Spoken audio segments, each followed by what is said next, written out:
Welcome to our channel. In today's video, we dive into an emotional and gripping story about Grace Walker, a young nursing intern whose one act of kindness sets off a chain of life-altering events. Betrayal, power, and resilience collide in this tale of courage against the odds. If you love dramatic storytelling with heart, this one's for you. Don't forget to like the video, leave a comment with your thoughts, and subscribe to our channel for more stories like this. Hit the bell so you never miss an upload. The city bus groaned as it pulled up to the curb under a slate-gray sky, rain sliding in cold rivulets down the scratched windows. Grace Walker, a young nursing intern barely in her 20s, stepped inside with the practiced efficiency of someone who had done this routine countless times. Her shoes were slightly damp, her scrubs folded neatly beneath a thin jacket, and a worn leather satchel hung from her shoulder, stuffed with medical textbooks and clinical notes. It was just past 6 a.m., and the scent of wet asphalt mixed with the faint aroma of cheap coffee and tired bodies packed too closely together. Grace stood near the rear doors, careful not to bump the elderly woman clutching a grocery bag or the young man nodding off in his seat. Her fingers clutched a small coin purse as she calculated whether she had enough for both fare and lunch later. Every penny mattered. Her internship paid next to nothing, her mother's medication costs were piling up, and the landlord had already left one too many notices. But Grace never let that show. She carried herself with a quiet resilience, always ready with a gentle smile and kind word for anyone who needed it. The bus lurched forward, and at the next stop, a tall man stepped aboard. He looked out of place, his shirt slightly wrinkled, his jacket expensive yet modest, and a leather briefcase that clearly didn't belong in this aging vehicle. He moved with a hesitance that caught Grace's attention. As he patted his pockets, a crease formed in his brow. "Fare, please," the driver said flatly, not unkind, but clearly impatient. The man searched again, jacket, pants, even inside the briefcase, only to come up empty. I must have left my wallet," he said, voice low, embarrassed. "If you let me ride just a few stops." Murmurs rose. Someone scoffed. Another muttered, "Sure, forgot it, right?" The driver folded his arms, already reaching for the door lever to signal the man off. Before Grace could think twice, she spoke. "I'll cover it," she said, voice soft but steady. She stepped forward and dropped a few coins into the fare box, ignoring the raised eyebrows around her. The man looked stunned. "You don't have to," he began. "It's fine," Grace replied quickly, brushing a damp strand of hair from her cheek. "It's not much." As the bus moved again, he turned to her, eyes filled with something unreadable, relief, maybe even gratitude. "Thank you," he said, extending a hand. "I'm Samuel." Grace offered a modest smile. Grace, it's really no big deal. But it was. In that small gesture, something shifted, something neither of them would fully understand until much later. The bus pulled away, its wheels splashing through puddles as Grace stepped down onto the cracked sidewalk near the hospital. She glanced back instinctively, catching a final glimpse of Samuel watching her through the fogged window. There was something haunting in his eyes, but she shook it off. She had more immediate concerns, namely surviving the day. The hospital loomed ahead, its faded brick walls and fluorescent-lit corridors a second home she had grown used to. Grace clocked in just as the morning shift began, exchanging quick nods with exhausted nurses and juggling her tasks, updating patient charts, checking vitals, calming frightened families. The constant hum of machines and hurried footsteps never let up. But for Grace, the real battle began only when she checked her phone during a short break. A message from her landlord blinked across the cracked screen. Final notice. Rent due in 2 days. No extensions. Her stomach twisted. She was already behind, and the meager stipend from her internship wouldn't even cover half of it. Grace bit her lip, anxiety curling through her like a fist. She'd already sold her old tablet and skipped meals. There was nothing left to cut except sleep, and even that was in short supply. Worse, her mother, Emma Clark, had been declining fast. Grace had tucked her into the couch that morning before leaving, Her once lively mother, now thin, pale, and too weak to sit up for long. The free clinic appointments were months away, and the generic medication they could afford barely touched her worsening symptoms. Back in the triage wing, Grace tried to push her panic aside, but it clung to her like static. Every monitor beep felt louder, every hallway longer. Her legs ached, her mind fogged with exhaustion and guilt. She had hoped, prayed for something to change. Instead, life only pressed harder. Later that afternoon, after a 12-hour shift with barely time to breathe, Grace trudged home. The apartment was dim, its single light bulb flickering above a mountain of unopened envelopes, utility bills, medical statements, threats of disconnection. Her mother stirred as Grace knelt by the couch, brushing a damp cloth across her forehead. "Did you eat anything today, Mom?" Grace whispered. Emma offered a faint smile. "A little soup. Don't worry about me, honey." But Grace did, every second, and tonight she didn't know how to fix anything. At midnight, Grace sat by the small window, watching rain splatter the glass. Her stomach growled, but she ignored it. Her thoughts drifted unexpectedly to Samuel, the man on the bus. There had been something in his voice, the way he looked at her, like he understood something more than he let on. Just a stranger, she reminded herself, nothing to do with her life. Still, as lightning flickered in the distance, Grace let herself wonder, what if that small moment on the bus hadn't been random? What if fate had brought him into her life for a reason? Then again, people like him didn't linger in worlds like hers.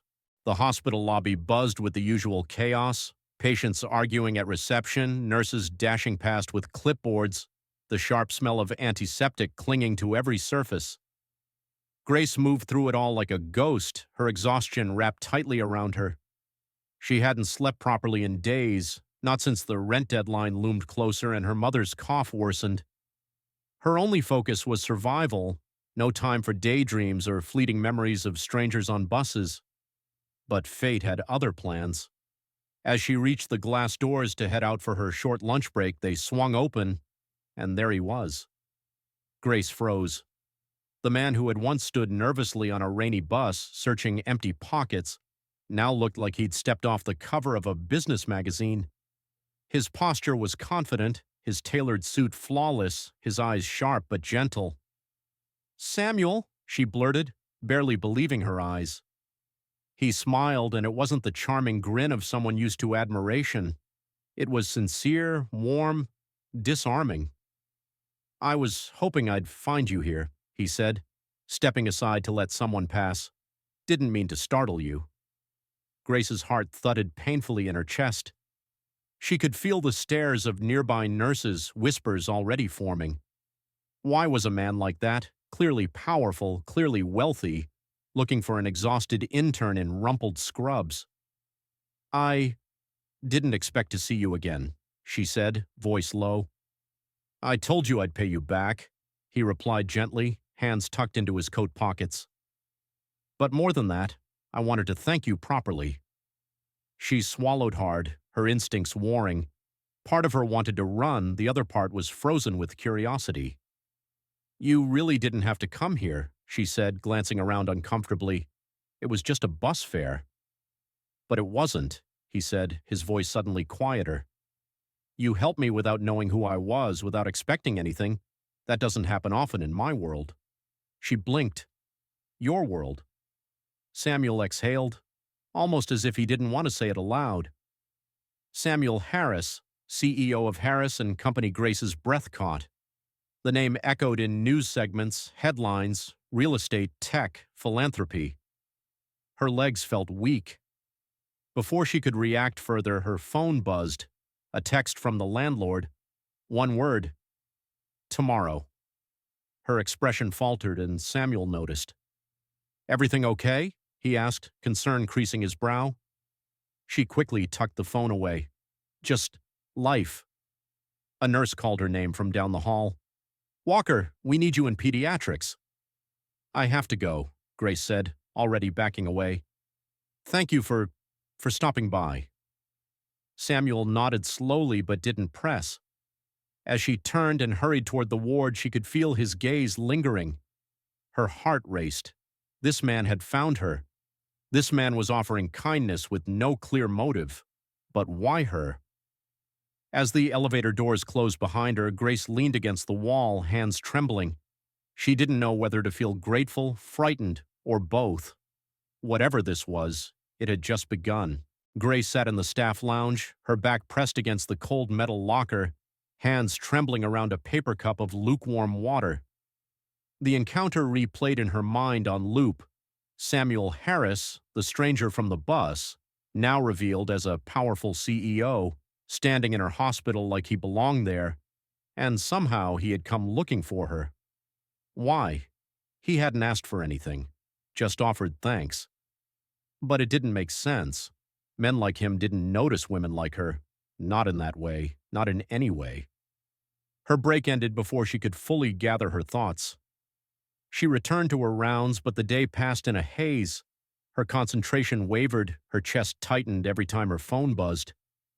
It wasn't until near the end of her shift, as she stepped into the corridor near the main elevators, that she saw him again. Samuel was waiting. This time in casual wear, still elegant, still unmistakably tailored. He stood with his hands in his pockets, almost nervously, as if unsure whether she'd speak to him. "You came back," Grace said before she could stop herself. "I said I would," Samuel replied, his voice calm. "Do you have a minute?" She hesitated, then nodded. He followed her to a quieter corner near the empty family waiting area. They sat opposite each other, a small coffee table between them. Grace clasped her hands tightly in her lap. "I've been thinking about you," Samuel began, voice low but sincere. "About what you did. You didn't hesitate to help a stranger. That meant something to me." Grace felt heat rise in her face. "It was just a few coins." "Maybe to you," he said, "but it reminded me of something I've forgotten, how to look beyond my own world." She looked away, trying to stay composed. "So, what is this exactly?" He studied her for a moment. "I'd like to help, if that's all right. Not just with a thank you, but with something real." Grace's chest tightened. The air between them grew heavier. "What kind of help?" "I know you're struggling," he said gently. "I did some digging, not to invade your privacy, but I know about your mother, the hospital bills, your living situation." Grace shot to her feet, panic surging through her. "You looked into me." "Not to judge," he said quickly, standing too. "Just to understand, and now that I do, I want to ease some of that burden. I can help with the medical care. Even—" "No," Grace said sharply, eyes glistening. "I didn't ask for this." "I know. That's why it matters." Her breath caught, fists clenched. "Do you think I want a savior? That I'm some project to fix?" Samuel stepped back, hands raised. "I don't see you as a charity case. I see someone who gave kindness freely and now needs it in return." Silence stretched between them like a thread pulled tight. "I'm not here to make you owe me," he said softly. "But if you ever decide to accept help, it'll be waiting." Then he handed her a small embossed card with nothing but a handwritten number and walked away. The small card felt heavier in Grace's pocket than it had any right to. She hadn't looked at it again since Samuel handed it to her, hadn't dared. Even now, walking home through the darkened city streets, her fingers brushed against it like it might burn her skin. What did he really want from her? She told herself not to be naive. No one helped without expectation, especially not billionaires in tailored coats and hidden agendas. Yet when he spoke to her, there hadn't been condescension in his voice, only quiet understanding, as if he'd seen through the armor she wore every day. Back at her apartment, Grace checked on her mother. Emma was asleep, her breathing shallow but steady. The medication was dwindling, the rent due in 48 hours. And now somehow she was caught between fear and something dangerously close to hope. But across the city, in a sleek office suite wrapped in glass and gold, that fragile hope was already under threat. Benjamin Reed stood at the window of his corner office, swirling a glass of bourbon in his hand. His eyes reflected the lights of the skyline, but his mind was elsewhere, on his younger associate, Samuel Harris. Grace Walker, he muttered, rolling the name over his tongue like a curse. Benjamin had worked beside Samuel's family for over a decade, watched Samuel climb the ranks, then take the reins of Harris and Company with an idealism Benjamin loathed. It was bad enough that Samuel insisted on those ridiculous social immersion stunts, riding public buses, dressing like a middle manager. But this? Becoming entangled with a struggling hospital intern? Reckless, unprofessional, dangerous. He reached for the manila folder on his desk, flipping it open. Inside were photos: Grace boarding the bus, Grace at the hospital, Grace exiting a pharmacy with a paper bag of discounted medication. Benjamin's private investigator had worked fast. So far, she was clean, but everyone had a weakness. A knock at the door broke his focus. His assistant entered, holding out a slim file. "Background on Walker's landlord, sir, and some financials on her building." Benjamin took it with a nod. Perfect. He didn't need Grace to be guilty. He only needed her to appear like a liability, a poor girl accepting personal favors from a billionaire. That was all it took for rumors to spread, for board members to raise questions, for Samuel's image to crack just enough. Benjamin had no intention of letting sentiment ruin their upcoming merger. If this girl posed even the smallest threat to the company's reputation, she would be dealt with, quietly, professionally, and without remorse. Back in her apartment, Grace sat on the edge of her sagging couch, unaware of the web already spinning around her. She stared at her cracked phone screen. Her thumb hovered over the number Samuel had given her. One call, one lifeline, but also one risk she might not be able to take. The hallway felt colder than usual. Grace moved briskly through the hospital corridors the next morning, clutching her clipboard a little too tightly, trying to keep her head down. But she could feel it, eyes following her, voices trailing behind when she passed, like shadows that clung to her skin. The whispers had begun. She heard her name in clipped murmurs outside the break room, caught the way a group of nurses fell silent when she entered the elevator, saw the subtle glances exchanged between two interns she'd trained with. Is that the one? She's the one with the mystery benefactor, right? Some CEO is paying her rent, I heard. Grace's stomach twisted. It hadn't taken long. She had only confided in one colleague, someone she trusted. But in places like hospitals, gossip moved faster than infections, and her story, it seemed, was too good not to tell. She tried to focus on her rounds. A child in pediatrics needed a bandage changed. A senior in Ward C needed his IV adjusted. Grace worked efficiently, quietly, keeping her composure. But inside, panic bloomed. What if the administration got wind of the rumors? What if they thought she'd accepted a bribe? Or worse, was using her position to gain favors? By noon, her fears materialized. "Grace Walker, please report to the administrative office," came the announcement over the intercom. The words echoed through the hall like a slow-moving earthquake. Her breath caught in her throat. She tried to act calm, muttering an excuse to the nurse beside her. "Just a routine check-in, I think." But her hands trembled as she pushed open the glass door of the admin wing. Inside, Ms. Cortez, the stern head of staff, sat at a table with two unfamiliar people, HR representatives, judging by their formal clothes and impassive faces. One of them gestured to the empty seat across from them. "Miss Walker," Ms. Cortez began, folding her hands, "we've received inquiries regarding potential conflicts of interest." Grace blinked. "Excuse me?" "A number of staff have reported concerns that you may be receiving financial assistance from an outside party, and that this may affect your impartiality and access to hospital resources." "It's not like that," Grace said quickly. "I haven't asked for anything. I haven't." "Are you or are you not in contact with Mr. Samuel Harris of Harris and Company?" One of the HR reps cut in.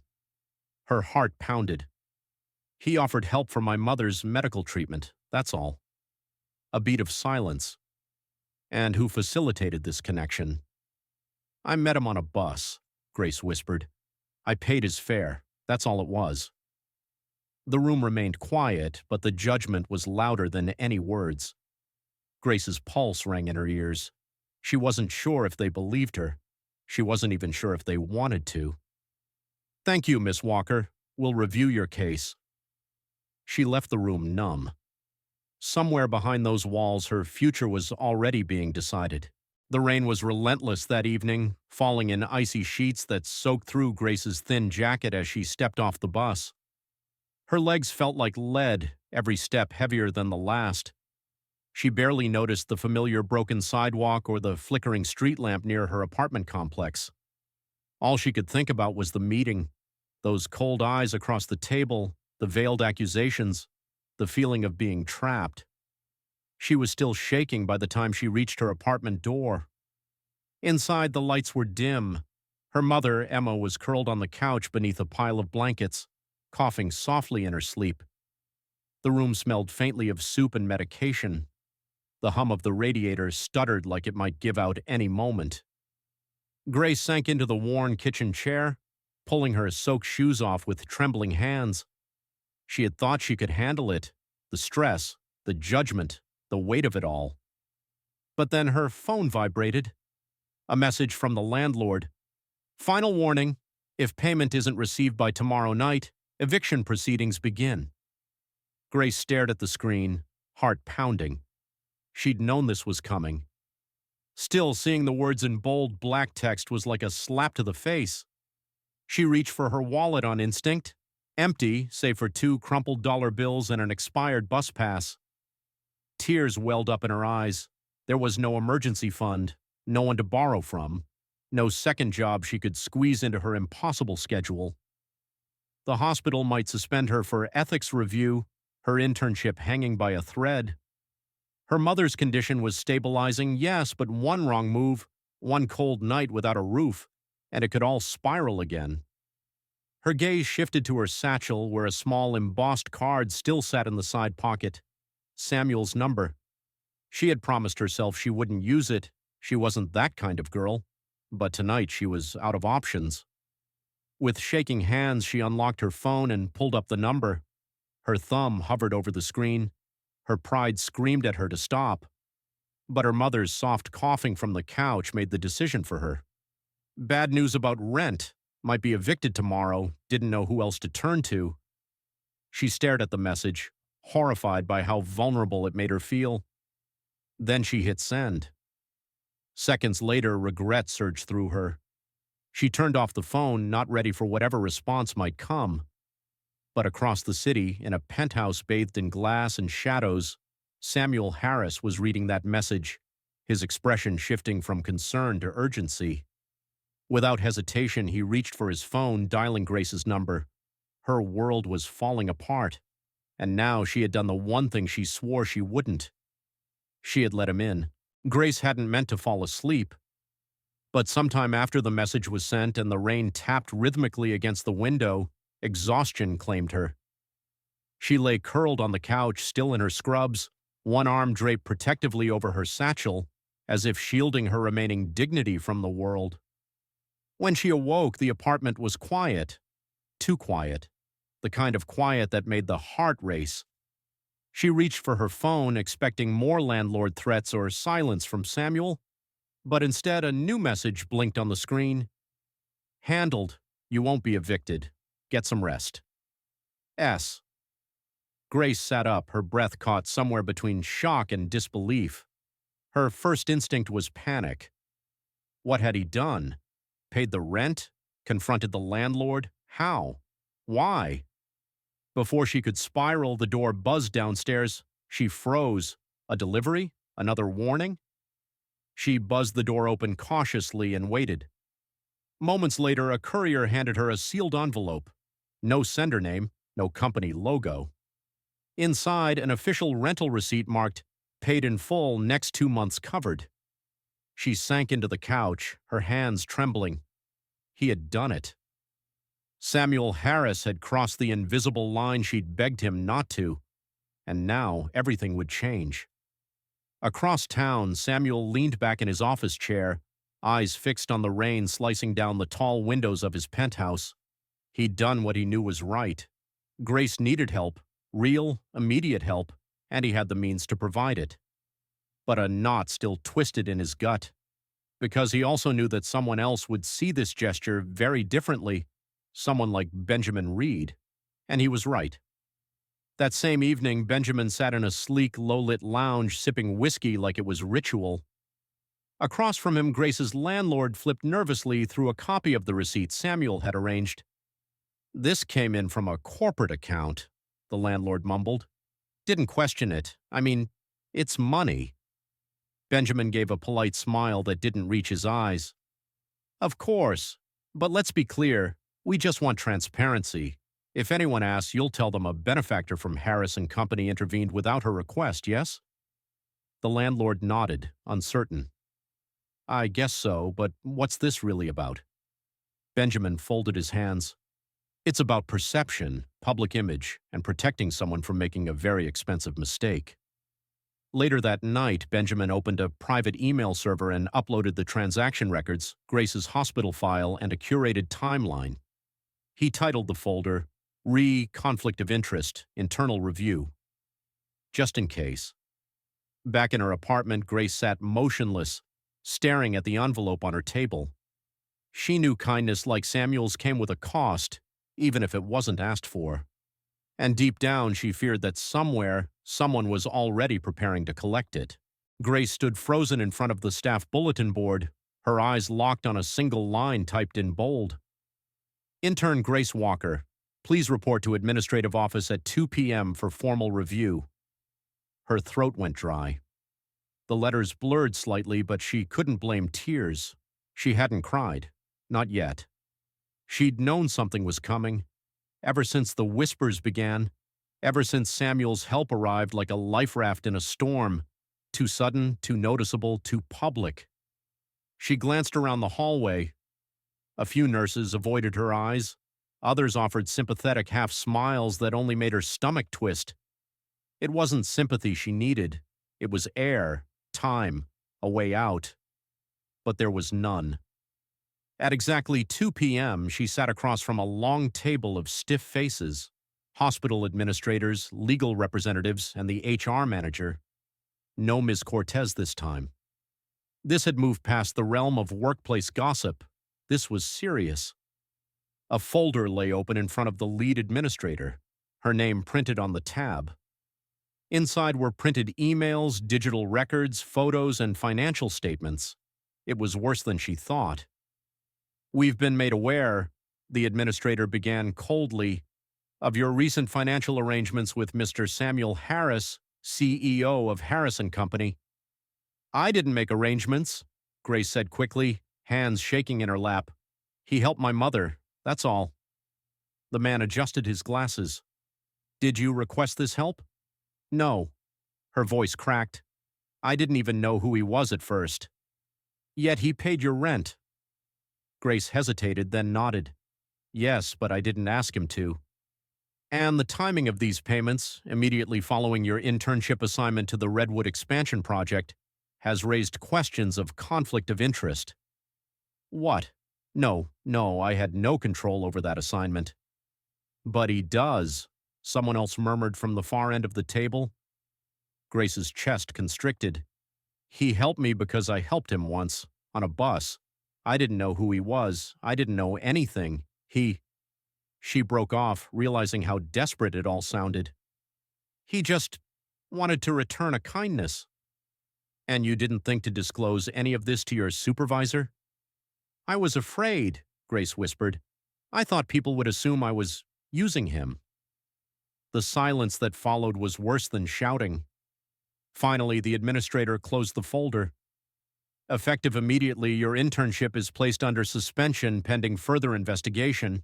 You will be contacted once the board reviews all relevant information." Grace stood slowly. Her hands were numb. Her body felt like it wasn't hers. As she walked out of the room, she saw the HR manager glance at a printed photo, her standing in the rain, accepting the envelope Samuel had sent. She hadn't asked for this, but now she might lose everything because of it. The door clicked shut behind her with a finality that echoed through the hall like a verdict. Grace didn't cry. She walked with wooden steps past the nurse's station, past the glances, past the whispers. Her ID badge still hung around her neck, but it felt heavier now. Useless, even mocking. As if the hospital had already made its decision and was simply watching to see how long it would take her to crumble. She reached the locker room and collapsed onto the bench, burying her face in her hands. Her breath came in shallow gasps, her lungs tight, as if the air itself had turned against her. The walls pressed inward, closing like jaws, suspended. Everything she had worked for, years of sacrifice, night shifts, skipped meals, missed birthdays, and endless studying, was now hanging by a thread. Not because she had made a mistake, but because someone had dared to care, because someone with power had dared to show kindness. She thought of her mother resting at home, finally getting better thanks to the medication Samuel had helped cover. How could she tell her that the cost of that help had been everything? Her phone buzzed. She didn't want to look, but she did. Samuel, are you okay? Her fingers trembled over the screen. Grace, they suspended me. Conflict of interest. Benjamin set this up, didn't he? The reply came almost instantly. Samuel, yes, I'm on my way. 20 minutes later, the doors of the hospital lobby parted, and in strode Samuel Harris, not dressed down, not quiet or understated, but in a full tailored suit, commanding, polished, and unmistakably himself. Eyes turned, voices hushed. Grace stood frozen near the security desk, heart pounding in her chest. Samuel, don't, she began, panic rising, but he was already beside her. I'm not hiding anymore, he said, voice low but firm, not while someone's trying to destroy you to get to me. You're just making it worse, she whispered. They'll think it's true, that I used you. You didn't, and I won't let them twist that narrative. Samuel! But her words died in her throat as Benjamin stepped out from the hallway, arms crossed, a smirk tugging at the corner of his mouth. Impressive entrance, Benjamin said. You always did enjoy drama. Samuel didn't flinch. You're not going to drag her name through the mud to cover your insecurities. Benjamin's eyes narrowed. She's already stained, Samuel. The board will see it.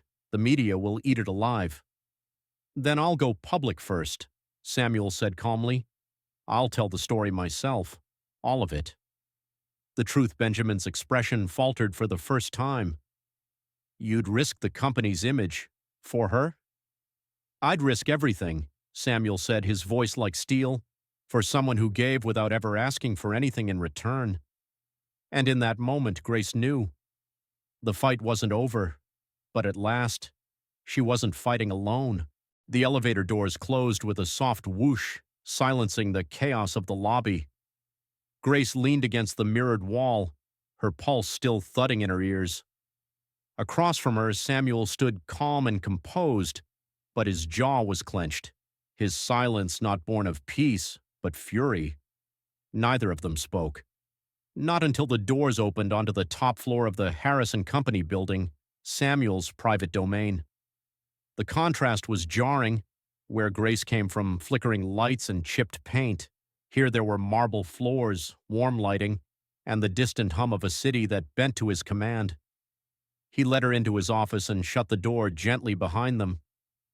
I'm sorry, he said, finally breaking the silence. I should have handled it sooner. Grace looked at him, her eyes rimmed with exhaustion. You tried to protect me, and now I'm the scandal. You're not the scandal, he said firmly. Benjamin is playing a dirty game, and I let him get too close. She paced the room, wringing her hands. He has hospital files, photos, emails, even the receipt from the landlord. He's painting me as some scheming intern who seduced a CEO for financial gain. Samuel flinched at that. He won't stop, she whispered. And the longer you're connected to me, the more they'll weaponize it. Samuel approached her slowly. I don't care what they say. This, us, it matters. I'm not letting him smear you just to protect a company brand. Grace shook her head, voice trembling. I didn't ask for any of this. I know, he said gently. That's why it's worth fighting for. Before she could respond, the office door burst open. Cynthia, Samuel's assistant, looked pale. "Sir, Benjamin just went live." "What?" Samuel straightened. "He leaked a statement to the press, implying an inappropriate relationship between you and Grace. He's using the housing payment and her hospital suspension as evidence." Grace felt the blood drain from her face. Cynthia hesitated, then added, "It's trending." "Already?" Samuel exhaled, a slow, dangerous breath. "Get PR on the phone, and legal." Grace turned away, her whole body trembling. "This is going to destroy me," she said.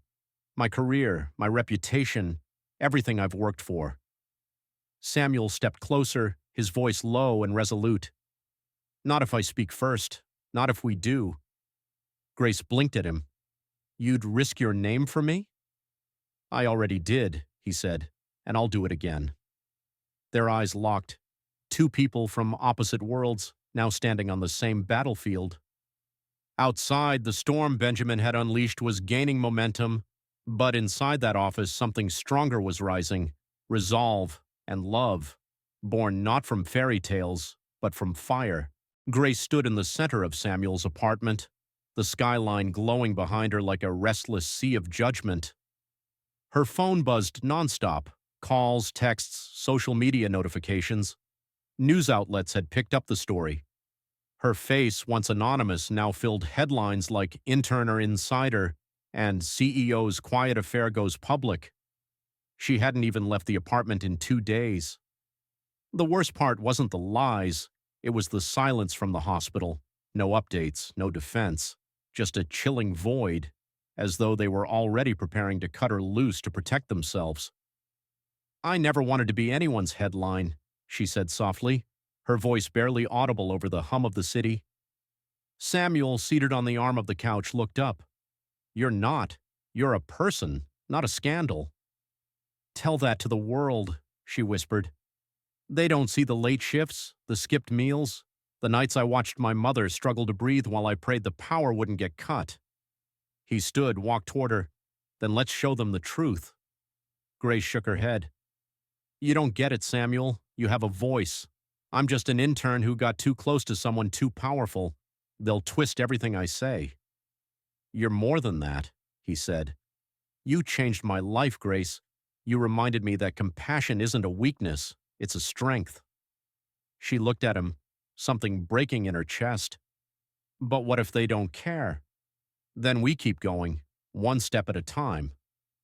Grace sat down, her fingers curled tightly around the edge of the coffee table. The envelope Samuel had once given her, the rent receipt, sat there still. A symbol of everything that had spiraled since. She could run, disappear.